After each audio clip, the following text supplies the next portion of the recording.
Good evening, and thank you for tuning in to the Post-Apocalyptic News Radio, the only source for latest goings on in the little corner of the post-apocalyptic wasteland we call home. Our top story tonight, tensions are rising at the MCR border. In the meantime, however, tomorrow's weather report. Temperatures are beginning to rise up with the rain and fog clear. We can expect a high of 24 degrees Celsius tomorrow and a low of 23 that night. Wind speeds are dropping to 2 kilometers per hour and relative humidity is shooting up to an uncomfortable 90%. An uncomfortable day to say the very least. Now on to more pressing matters. It's no secret that this world is a dangerous place. People have grown desperate and taken to helping themselves to your stuff when you're least prepared. Stay ready, stay informed with the latest reported bandit movements. Charcoal Farm is on the move. They seem to be headed to the Merkva settlement. We cannot say if they intend to help the Merkva or burn their settlement down. But authorities are preparing for the worst. Using the humidity to their advantage and the nearby creek, they are stockpiling water to prepare to battle a terrible fire. Meanwhile, the Skiv, or a number of them, as it were, have been seen following the coast. Their destination is unclear. Please show caution while on the shore. The Skiv have shown themselves to be opportunistic.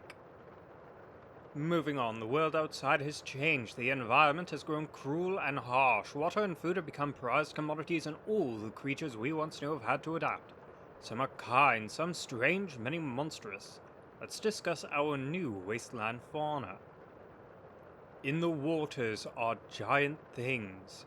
Serpents, monstrosities, and all the things that inspire fear.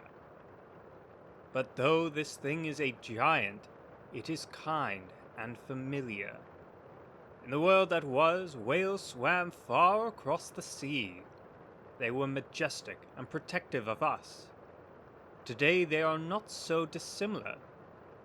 They are massive beasts, often covered in scars, with bone-like protrusions covering all of their body. They have a sort of spiked armor. According to the Fathom, they are attacked constantly by terrible things in deep waters. Without this protection, they would surely die. But their gentle ways are not forgotten, for they risk their very lives to protect Fathom and humans alike.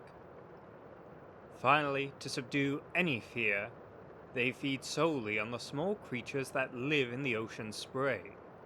So do not fear these gentle things. They are one of the last kindnesses we may see in our cruel wasteland.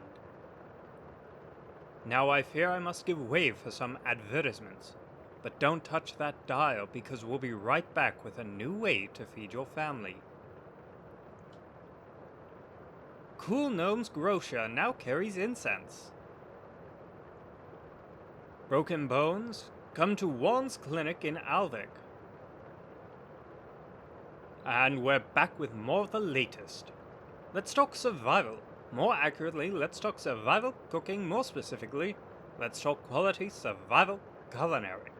Most of us haven't had a decent meal since the world ended, living off the scraps of the world past or risking contaminated meat hunted from our new furry friends. Often bland or bitter, these meals leave us wanting. However, thanks to a kind soul traveling the wastes, I know a few things you can do to better your meals. Do you miss salted legumes?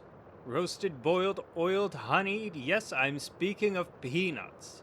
While we here at PANR are paid peanuts, you at home should be able to eat them to your heart's content. As it happens, there is a vine that was found near the MCR border that grew small, round berries. They were hard and woody, with the unmistakable taste of peanuts. The vine was brought here to us at PANR, and we've already been able to propagate it. You should keep an eye out. You'll find it in your settlement very soon. Now let's move on, shall we? Friends, families, and loved ones have all been separated by the vast wasteland. Our mailing services are unreliable, facing the dangers of the wastes alone. They risk their very lives that we are not forgotten or estranged. By popular harassment, we are closing that distance. Stay tuned for letters from home. This letter is from Jacob, addressed to PANR to read for one Richard. The letter reads, Dear Richard, I apologize for that I missed our appointment this past Tuesday. I confess my own brother refused to cease his death in the pit. It was rather embarrassing, all that crying and such. I do hope you will forgive me and, if it is in line with your appointments, be willing to reschedule for this coming Tuesday at the same time. As well, you are invited to my dearest brother's funeral this coming Tuesday, for which I must miss our next coming appointment, for which I offer my sincerest apologies. If it is in line with your appointments, could we then reschedule for this coming Tuesday after this coming Tuesday?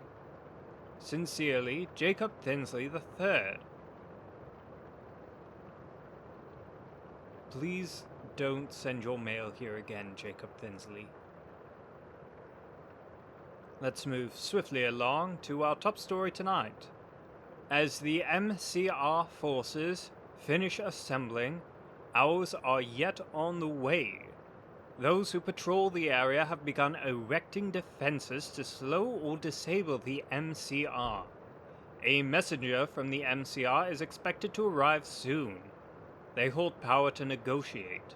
We may yet be able to avoid tragedy, but there is no guarantee. But with that, I'm afraid we're out of time. I should like to thank you so much for tuning in. I wish you all the very best. And if you are truly out there, good luck.